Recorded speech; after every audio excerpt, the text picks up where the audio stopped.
Hello students and welcome to my YouTube channel engineer से stop. और आज हम लोग डिस्कस करेंगे about 2D array. Okay, so let's start with the definition. It is अगर हम बहुत सिंपल टर्म्स में डिफाइन करें तो it is collection of one dimensional array, right? And a two dimensional array has two subscript और indexes at the time of declaration, right? जैसे हम लिखते हैं ना कि जैसे आप वन डायमेंशनल एरे डिक्लेयर करते हैं तो आप लिखते हैं डेटा टाइप, ठीक है। फिर एरे का नाम जो आप देना चाहते हैं, से A1 हमने नाम दिया और उसके साथ एक सबस्क्रिप्ट लगाते हैं और उसमें मेंशन करते हैं कि आप कितने कंटिगुअस ब्लॉक्स को डिक्लेयर करना चाहते हैं, ऑक्यूपाई करना चाहते हैं, काम करना चाहते हैं। जैसे मैंने यहाँ 5 लिखा तो मेमोरी में 5 ब्लॉक्स आपके इस तरह से फिक्स हो जाएंगे या अलॉट हो जाएंगे फॉर A1, मीन्स ये A1, ठीक है पूरा। और इसको एक्सेस करने का तरीका ये रिकॉल करा रही हूँ मैं previous one, A1 0, A1 1, A1 2 and so on. इस तरह से हम इसको समझेंगे, ठीक है। अब हम कह रहे हैं कि टू डायमेंशनल एरे जो होता है it is collection of one dimensional array, ठीक है। तो अगर आप कई सारे वन डायमेंशनल एरे को एक साथ मिला दें तो वो कहीं ना कहीं एक टेबल का फॉर्म ले लेगा या एक मैट्रिक्स का फॉर्म ले लेगा, है ना। तो आपका जो 1D एरे होता है, मैंने पहले भी बताया था, ये लिस्ट के फॉर्म में आपको मिलेगा। और जो 2D एरे होता है ये आपको एक टेबल के फॉर्म में, आप कह लीजिए मैट्रिक्स के फॉर्म में मिलेगा, ठीक है।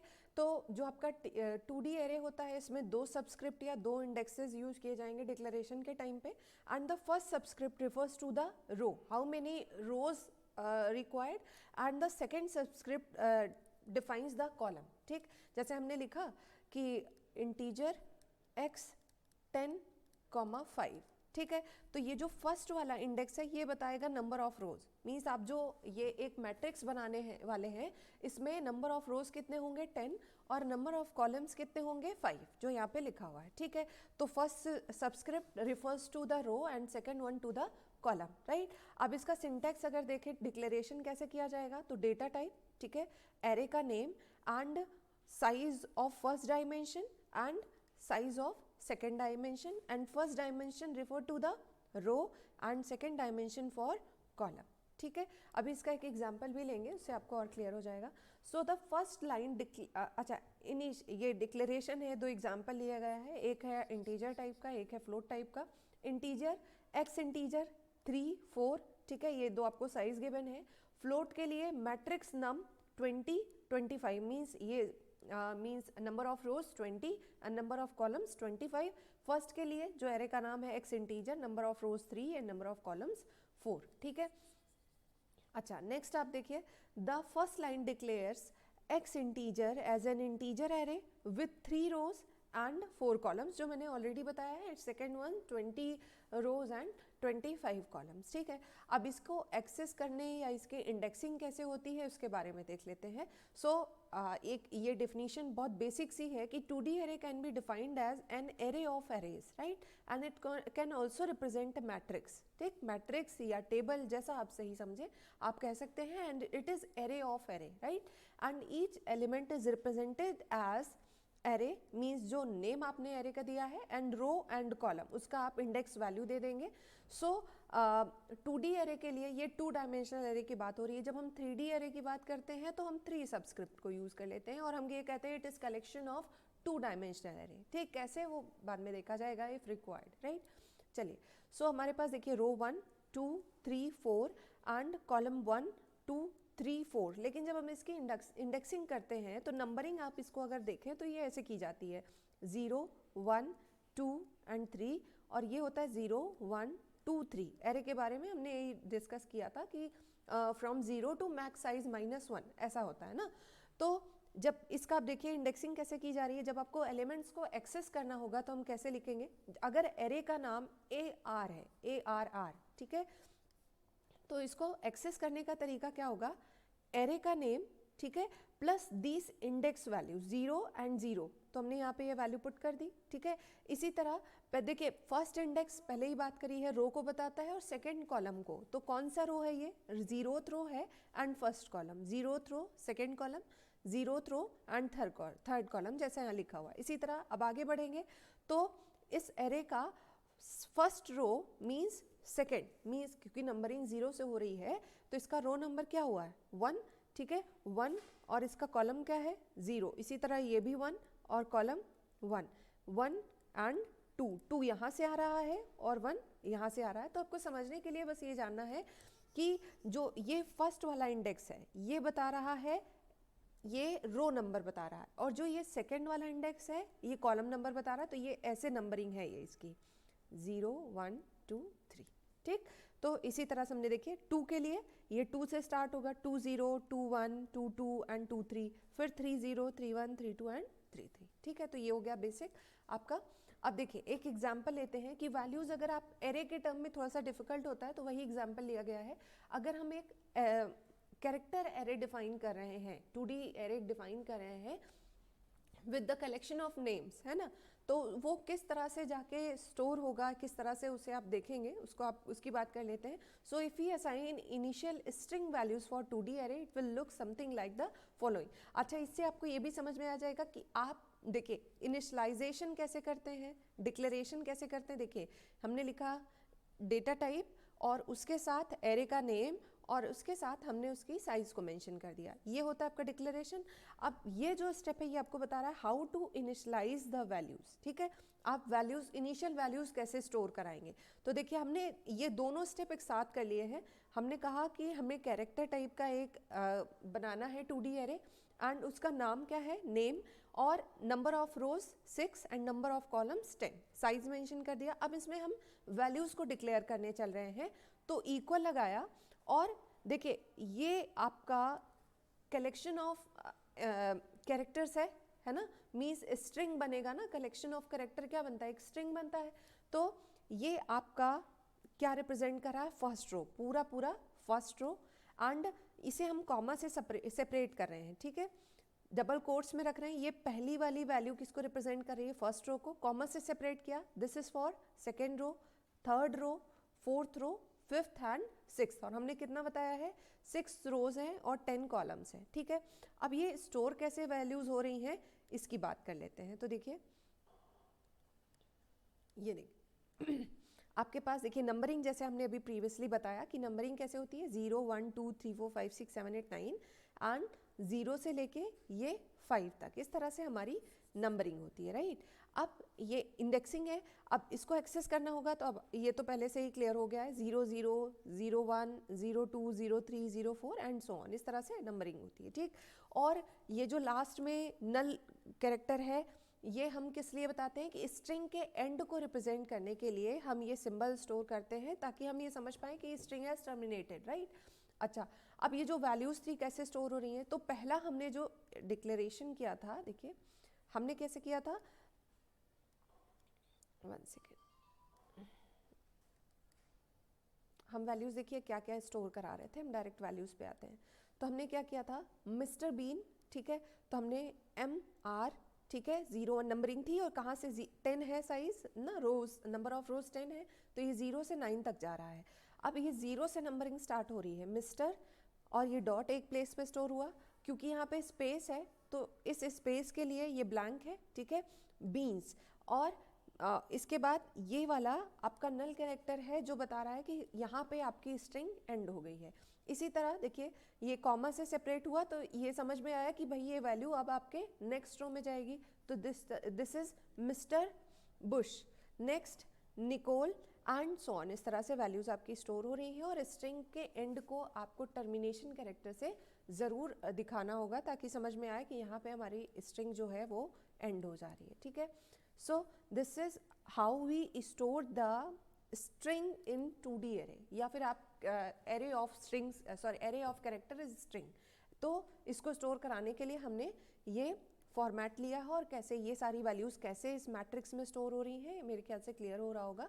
रो एंड कॉलम के फॉर्म में अगर आप वैल्यूज़ को एक सिंगल कैरेक्टर को भी एक्सेस कर सकते हैं, ठीक है। जैसे एक सेकेंड बताते हैं, देखिए ये पॉइंटर्स आपको बता रहे हैं कि क्या क्या चीज़ें हैं ये। दिस इज अगर आप ये वाले कैरेक्टर को एक्सेस करना चाहते हैं तो एरे का name plus row and column का नंबर, तो ये 0 0 हो जाएगा, ठीक है। अगर इसकी बात करें तो देखिए इसकी बात करें तो ये रो नंबर क्या है 3 एंड कॉलम नंबर 5, तो देखिए नेम 3 5। इसी तरह name 5 4, row number 5 and column number 4 यहाँ से आ रहा है, तो इस तरह से आप वैल्यूज़ को एक्सेस कर सकते हैं, ठीक है। नेक्स्ट हम आ जाते हैं, कुछ ये फीचर्स हैं कि आप एरे की साइज़ को कैसे डिक्लेयर कर सकते हैं। सो हमने बताया कि स्ट्रिंग के एंड को आपको नल कैरेक्टर से दिखाना पड़ेगा कि स्ट्रिंग एंड हो चुकी है, ठीक है। अगर आप साइज़ जानना चाहते हैं एरे का टोटल साइज़ क्या हो रहा है, तो आपको क्या करना रहता है, जो भी आपकी इंडेक्स वैल्यूज़ हैं जो आपने साइज़ दी है रो और कॉलम के लिए, आप उसको मल्टीप्लाई कर दीजिए। तो जैसे आपने कहा कि नेम एक एरे बना रहे हैं जिसमें 6 रोज एंड 10 कॉलम्स होंगे, तो इसको आप इसकी साइज़ निकालना चाहते हैं तो 6 इंटू 10 मीन्स 60 हो जाएगी, ठीक है। तो अगर सिंपल टर्म में एक एरे है जिसकी साइज़ x एंड y लेके चल रहे हैं, तो उसका जो टोटल साइज़ एरे का क्या बन जाएगा, x इंटू वाई, ठीक है। Okay, number of rose into number of columns, ठीक। अगर इसी तरह 3D एरे की बात करें, देखिए जैसे हमने बताया था ये आपका 3D एरे का डिक्लेरेशन है, कैसे किया जाता है। तो आपको इसका डेटा टाइप बताना होता है, इसके साथ आप एरे का नेम देते हैं और नंबर ऑफ सब्सक्रिप्ट आपके बढ़ जाते हैं, नंबर ऑफ इंडेक्सेस बढ़ जाते हैं और सब में आप साइजेस देते हैं, ठीक है। तो first index into second index into third index means x y z, ठीक है। जैसे आपने एक 3 डायमेंशनल एरे डिक्लेयर किया जिसमें आपने साइज दी है 2, 4 एंड 7, ठीक है। तो ये क्या बन जाएगा, 2 क्रॉस 4 क्रॉस 7 दैट इज 56। अब हम लोग एक देख लेते हैं एग्जाम्पल कि 2D एरे में किस तरह से वैल्यूज स्टोर होंगी, किस तरह से आप इसको ट्रैवर्स करेंगे। और देखिए, तो सबसे पहले ये तो कॉमन पार्ट है कि आपको लाइब्रेरी फाइल्स को ऐड करना ही पड़ेगा, ठीक है, जिनकी आपको ज़रूरत है। सबसे पहले हम आई और जे को इनिशलाइज कर रहे हैं ताकि हम ये इसकी हमें ज़रूरत पड़ेगी जब हम लूप चलाएंगे, जब हम ट्रैवर्स करेंगे एरे को, ठीक है। डिक्लेरेशन मैंने ऑलरेडी आपको बताया हुआ है, एक और मेथड है, इसको भी देख लेते हैं। तो आपके पास नंबर ऑफ रोज कितने हैं, 4, और कॉलम्स कितने हैं, 3, ठीक है। मीन्स एक रो में 3-3 वैल्यूज आप स्टोर कर रहे हैं। तो देखिए 3-3 का सेट बना रहे हैं, ये देखिए, ये हम एक करली ब्रेसेस में, ये वाला फर्स्ट करली ब्रेसेस रिप्रेजेंट कर रहा है फर्स्ट रो को, सेकंड वाला सेकंड रो को, ये आपका third and this one is fourth. और ये स्टोर कैसे हो रहा है, अगर हम इसकी इंडेक्स बात करें तो ये कुछ इस तरह से मैट्रिक्स बन रहा है। पहले वाले में 1 2 3 स्टोर हो रहा है क्योंकि ये वाला, फिर दूसरा 2 3 4 2 3 4, फिर 3 4 5, सॉरी ये 3 4 एंड 5, देन 4 5 एंड 6, इस तरह से वैल्यूज हमारी स्टोर हो रही हैं, ठीक है। अब इसको जब हम ट्रैवर्स करेंगे तो देखिए for i is equals to 0, i less than 4, i plus plus, ये 4 तक क्यों जा रहा है, क्योंकि ये वाला जो रिप्रेजेंटेशन है ये किसके लिए है, for number of rose, and this one is for number of columns, ठीक है। तो क्योंकि इंडेक्सिंग 0 से हो रही है इसलिए लेस देन का सिंबल लगा हुआ है। तो फॉर ये वाला देखिए, क्योंकि आपने जो एरे का साइज डिक्लेयर किया था, लेट मी शो यू, ये हमने यहाँ पे 4 तक लिया है ना, तो इसके लिए ये 4 तक लूप चला, और क्योंकि नंबर ऑफ कॉलम्स 3 है तो ये वाला लूप आपका 3 तक चल रहा है, ठीक है। अब ये वैल्यूज को प्रिंट कैसे करेगा इसको समझते हैं। सबसे पहले आया i इज इक्वल्स टू 0, ठीक है, and i is equals to 0 के लिए पहले ये पूरा लूप कंप्लीट हो जाएगा, फिर हम i इज इक्वल्स टू 1 के लिए, फिर 2 के लिए एंड 3 के लिए। अब नंबरिंग कैसे है, 0 1 2 एंड 3, इस तरह से हमारी नंबरिंग है ना। और इसकी भी नंबरिंग क्या है, 0 1 2। तो सबसे पहले ये क्या करेगा, अगर ये लूप चला i इज इक्वल्स टू 0 पे आए, फिर j पे आए, j इज इक्वल्स टू 0, तो ये क्या प्रिंट करेगा, एरे 0 एंड 0। एरे 0 0 पे क्या वैल्यू है, 1, तो पहले ये प्रिंट कर देगा 1, ठीक है। फिर j की वैल्यू इंक्रीमेंट होगी, ये वाली वैल्यू जो है ये क्या बन जाएगी, 1।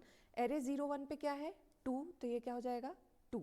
फिर एरे 0 2, ठीक है, 0 एंड 2, j की वैल्यू इंक्रीमेंट होगी 2, और ये क्या प्रिंट कर देगा 3। फिर जब j की वैल्यू इंक्रीमेंट होगी तो ये क्या हो जाएगा, ये वाला कंडीशन फेल हो जाएगा, और हम कहाँ पे आ जाएंगे, फिर से हम आ जाएंगे i वाले लूप पे। अब i की वैल्यू क्या हो जाएगी 1, ठीक है। अब 1 के लिए चलेगा मीन्स हम सेकेंड रो को एक्सेस करेंगे, तो 1 0, j की वैल्यू 0 है, 1 0, तो अब हमारा ऐसे चलेगा एरे 1 0, इसके लिए 2, फिर 1 1 के लिए आएगा 3, 1 2 के लिए 4, ठीक है। इसी तरह से आपका फिर ये टर्मिनेट हो जाएगा, फिर i की वैल्यू हो जाएगी 2, फिर ये सारी वैल्यूज़ प्रिंट होंगी, फिर जब i की वैल्यू 3 होगी तो ये सारी वैल्यूज़ प्रिंट होंगी, और जैसे ही i की वैल्यू 4 होगी आपकी कंडीशन फेल हो जाएगी और आप बाहर आ जाएंगे। अच्छा, अब एक तरीका और बताते हैं, जैसे हमने ये ट्रैवर्सल किया है, आप इसको देख सकते हैं मैंने इसको कैसे स्टोर करी वैल्यूज़। थोड़ा सा पीछे जाए, शायद कुछ तो ये हमारा ऐसा एरे स्टोर हो रहा था, है ना, ताकि एरे क्लियर दिखता रहे, इसलिए थोड़ा सा इसको पीछे जा रहे हैं, ठीक। अच्छा, ऐसा ज़रूरी नहीं है कि आप इसी तरह से वैल्यूज़ को स्टोर कराएं, और भी तरीका है। अगर आप लूप के थ्रू चाहते हैं कि हम अपने 1D एरे में, मतलब 2D एरे में वैल्यूज़ को स्टोर करा लें, तो उसके लिए और भी अप्रोचेज़ है। जैसे आप ये ट्रेवर्सल कर रहे हैं, इसी तरह जैसे आप ये प्रिंट कर रहे हैं, इसी तरह हम ऐसे लूप चला के भी वैल्यूज़ को इनपुट दे सकते हैं और हमारी वैल्यूज़ स्टोर हो जाएंगी। i less than 4i plus plus, ठीक है। दूसरा for j is equals to 0, j less than 3, j plus plus, ठीक है। एंड इसके बाद यहाँ पे एक सेकेंड, इसके बाद हम यहाँ पे लिखेंगे स्कैनफ, ठीक है, और %d एंड कॉमा, और इसके लिए हम क्या ले लेंगे a i कॉमा j, जैसे एरे का जो भी नाम है, जैसे यहाँ पे ARR चल रहा है तो ARR i कॉमा j, ठीक है।